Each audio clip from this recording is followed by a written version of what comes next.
Here we are going to look at velocity time graphs.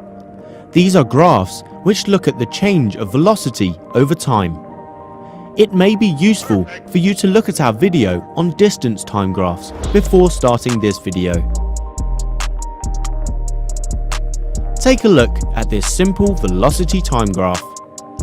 The points A to B show an increase in velocity of 18 meters per second. The gradient or steepness of this line is the same as this change in velocity divided by the time taken to change.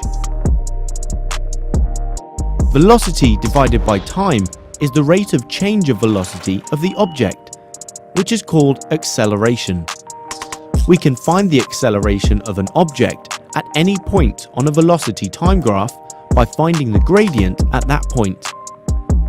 A straight line will show a constant acceleration. A change in velocity of 18 meters per second divided by a change in time of 10 seconds gives us an acceleration of 1.8 meters per second per second. What do you think the acceleration between points B and C and D is? Pause now and have a go. The acceleration between B and C is fairly easy. As there is no change in velocity, the object is moving with a constant speed. Therefore, it has no acceleration. A horizontal line on a velocity time graph shows a constant speed.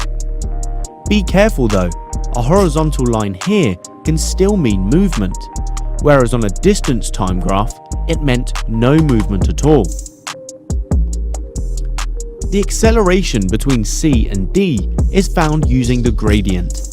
The change in velocity is again 18 meters per second. But because it's a decrease, we must use negative 18 meters per second. This occurs over 20 seconds.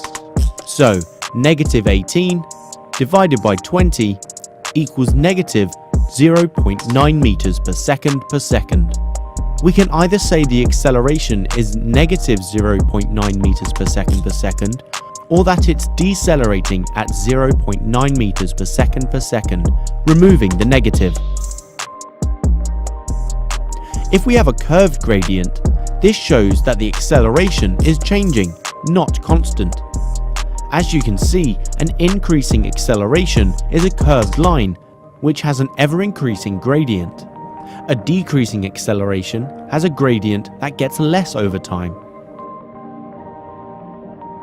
To find the exact acceleration from a curved graph, you need to find the gradient at that point in time using a tangent. This is a line drawn at 90 degrees to the curve at that point. Use this to form a right-angled triangle and find the change in velocity and time. In contrast to distance time graphs, velocity time graphs have an extra special feature. Because the velocity of an object is found by dividing distance by time, we can rearrange and find distance by multiplying velocity and time. On our graph, these values multiplied are equal to the area under the graph. Let's take our original question. The distance this object travelled is the same as the highlighted area under the line of the graph. We can find the exact value for the area by noticing this is a trapezium and using the relevant equation. We can also find it by splitting it into multiple shapes, finding the area of each, then adding them back up. It's useful to know how to do it this way in case your area does not form an easy shape. We can split this area into two triangles and a rectangle. Here we have the area under the graph split into three parts. Now try to calculate the value for each part. Remember, the equation for the area of a rectangle is base times height, whilst the area of a triangle is found by half base times height. Pause the video and have a go. Let's see how you did. Part A, a triangle, is calculated by multiplying half by 10 by 18, which equals 90. Part B, by multiplying base 20 by height 18, so 360, and part C is calculated using the same equation as 1/2 times base 20 by height 18, which equals 180. In total, 90 plus 360 plus 180 means the object travelled 630 meters. So there you have a quick guide to finding acceleration and distance travelled using a velocity time graph.